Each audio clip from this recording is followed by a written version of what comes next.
seperti keterangan saya terdahulu pada saat tanggal 26 dia tidak bisa melaksanakan pemanggilan itu karena memang sudah ada schedule-nya dan itu sudah disampaikan oleh pengacaranya. Nah, ternyata dari pihak penyidik setelah mengevaluasi itu memberikan kesempatan itu. Sampailah pada tanggal 3 kemarin kalau nggak salah ya. Mungkin permintaan daripada si Fahmi sebagai kuasa hukumnya dan kita mohon kami berkenan supaya besok kami siap untuk datang. Tentu permintaan itu dilambari dengan permintaan secara tertulis kepada pihak Polda Metro Jaya. Nah, ini kan ada fleksibilitas dan melihat rekam jejak seseorang layak atau tidak layak untuk diberikan kesempatan itu. Nah, ini pihak penyidik kan kita kan orang yang fleksibel ya. Tidak mengkangkangi hukum secara penuh tapi meminta pengertian daripada orang yang akan diperiksa juga harus betul-betul fleksibel juga. Nah, jangan jadi mempersulit penyidikan. Nah, sekarang faktanya tadi datang ke Polda Metro Jaya kalau nggak salah ya, dengan didampingi oleh kuasa hukumnya. Jadi menurut hemat saya itu ya sah-sah saja ya. Dan kita fakta dia datang untuk melakukan klarifikasi ataupun menanggapi pertanyaan-pertanyaan yang diberikan oleh penyidik. Kecuali kalau pada saat hari ini dia tidak datang, menurut hemat saya memang sudah tidak layak dan tidak pantas untuk diberikan kesempatan lagi. Berarti kan sudah mempermainkan barikade hukum, harus dilakukan upaya paksa. Tetapi datang kan pada hari ini, ya kita positif thinking aja lah ya.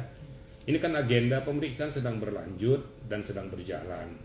Berikan kesempatan kepada penyidik untuk menggali pokok permasalahan tentang dugaan undang-undang ITE yang disangkakan kepada yang bersangkutan maupun pemerasan yang disangkakan kepada yang bersangkutan ya. Yang kalau nggak salah itu dikenakan pasal 27B misalnya ya.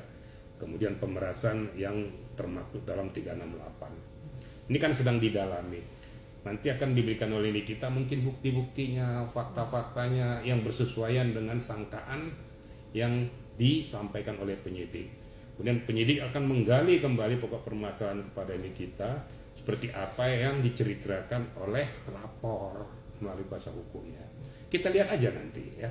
Hari kita positive thinking, benang merahnya kena enggak, mens reanya kena enggak, layak atau tidak untuk ditahan, itu nanti kewenangan penyidik. Jadi kira-kira ya. Tapi kan SOP yang tadi sudah dijabarkan Mas sendiri juga, ya Pak Genda juga sudah menjelaskan ada 2 atau 3 pasal yang dikenakan.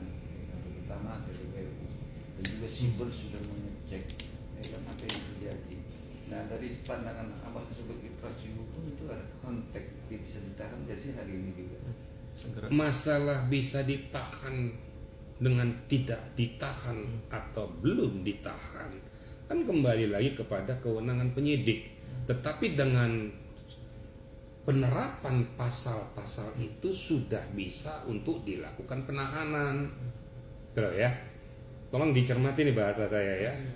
Dengan pasal-pasal yang diterapkan itu sudah bisa dilakukan penahanan. Apalagi sangkakan juga kemungkinan adanya TPPU itu kan gitu. Itu kan sanksi hukumnya kan 20 tahun itu maksimal. Berarti untuk penahanan sudah bisa dilakukan. Namun kembali lagi kepada pokok permasalahan, hasil daripada penggalian daripada penyidik tentang pokok masalah nanti kita lihat. Fleksibilitasnya kita lihat.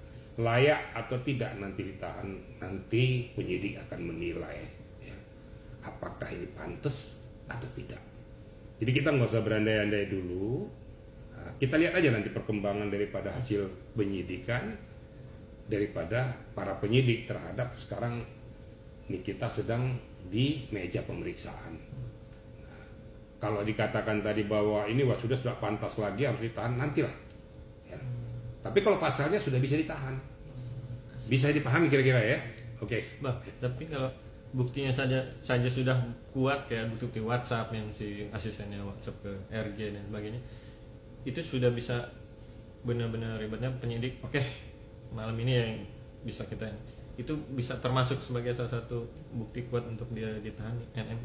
Loh, saya sudah sampaikan tadi. Kalau bukti ada benar buktinya itu ya. Lah bukti-buktinya kan sudah ada, sudah kuat dan bersesuaian nggak dengan apa yang dilaporkan. Tapi menurut hemat saya dengan apa yang sudah dikantongi oleh penyidik, ada persesuaian itu karena ada bukti TF-nya, ada bukti CAT-nya, ada bukti TikTok-nya. Ini kan sekarang tinggal pendalaman dengan apa yang ditemukan oleh penyidik dengan hasil gelar perkara. Makanya ditingkatkanlah dia jadi sidik. Setelah sidik itu dipelajari oleh para penyidik, ini memang ketahuan bahwa siapa pelakunya. Pelakunya ternyata yang dua ini, yaitu Nikita dan Mail. Ditingkatkanlah statusnya sebagai tersangka. Ini saya katakan akhir daripada suatu penyidikan, yaitu penetapan tersangka. Bukti-bukti sudah ada, bukti kelayakan bahwa ditahan ada. Tapi kembali lagi kita lihat nanti dalam arena penyidikan daripada penyidik. Kalau seandainya nanti menurut penyidik daripada nanti barang bukti yang ada nanti dihilangkan, atau mungkin kekhawatiran daripada yang bersangkutan melarikan diri, atau kemungkinan bahwa yang bersangkutan akan mengulangi perbuatannya, rasa kekhawatiran ini bisa saja dilakukan oleh penyidik sehingga penahanan dikeluarkan. Tapi itu kan tidak harus dilakukan. Itulah yang dikatakan tadi, kewenangan subjektif daripada penyidik. Kira-kira gitu ya. Bang, lagi bang, ini kan perkara kita anggap di kita ini bisa dikatakan kriminal nggak sih bang? Karena kan perkara ini kan masuk substansinya ke manajernya bang, yang berkomentar bahwa ya kalau mau diem nggak mau dikomentar ya lu paham lah, harus duduk dengan duit. Akhirnya kan masuk ke penciptaan manajer. Secara substansi analisa apa gimana tuh melihat dari sisi itu? Manajer siapa? Manajer Nikita Mirzani kan? Manajernya siapa? Si Makil. Mungkin bukan manajernya tuh ya. Itu mungkin partnernya ya. Asisten. Saya sih manajer. Asisten manajer. Iya, asisten manajer kan itu kan partnernya. Kalau asisten manajer bukan manajer. Itu loh, saya luruskan dulu. Kalau boleh saya katakan Mail ini sebenarnya bukan manajer, sebenarnya ya, kalau kasarnya ini ya suruhannya. Itu loh kira-kira. Karena kan berpulang nanti kan di ujung tombaknya aktornya kan MN. Jadi saya luruskan dulu. Jadi pengertian asisten manajer dengan manajer itu berbeda. Makanya ada asisten rumah tangga kan keren kan? Asisten rumah tangga atau pembantu kan gitu kan? Atau katakanlah orang yang disuruh-suruh oleh yang bersangkutan. Gitu loh kira-kira. Jadi media juga harus tahu mana asisten. Ya, asisten manajer kayaknya keren kedengar asisten manajer yang mana. Berarti kalau ada asisten manajer berarti ada manajernya dong. Terus siapa manajernya? Ya, Pak Dirjen melihat dari sisi ini si Mail itu apa? Manajer. Ya, berarti ada manajernya kan? Ya, berapa siapa ya manajernya? Ya manajernya yang itu. Kan faktanya kan hanya 2 orang kan? Nah, itu kembali. Jadi melihat situasi kondisi ini, ngomong kosong, tidak ada korelasi daripada kedua belah pihak ini antara Mail dan MM Nikita Mirzani. Makanya dua-duanya ditetapkan sebagai tersangka karena mereka berkolaborasi di dalam melakukan langkah-langkah tersebut. Apakah itu diskasih, apakah itu diperes, tapi faktanya ada peristiwa yang terjadi.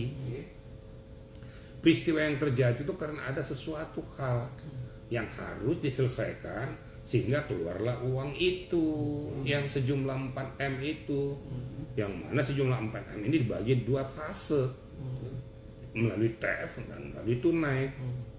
Saya tarik benang ke belakang, kenapa peristiwa ini terjadi? Itu yang saya katakan, karena terjadi sesuatu peristiwa yang mengakibatkan uang ini akhirnya jadi berpindah. Peristiwanya apa? Peristiwa ini berkaitan dengan RJ. Kan gitu.